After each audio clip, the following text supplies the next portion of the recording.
श्री मात्रे नमः. श्री स्वामी समर्थ.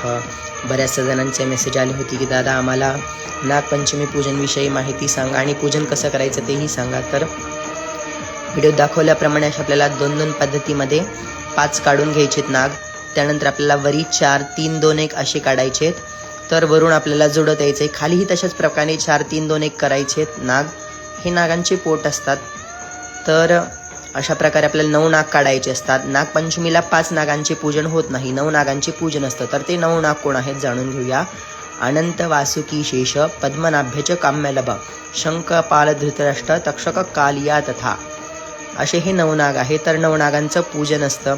अशा प्रकारे आपल्याला नाग जोडून घ्यायचे. त्यांना जोडून झाल्यानंतर त्यांची वरी फणे काढायचे. फणे काढून छान त्यांना डोळे वगैरे आणि ते काय नागांच्या पोटावरती का गळ्यावरती असतं ते काढून घ्यायचे. शेपूट काढायची नागाची अशी जोडून घ्यायचे आणि खूप सुंदर अशी ही रांगोळी आहे 9 नागांची.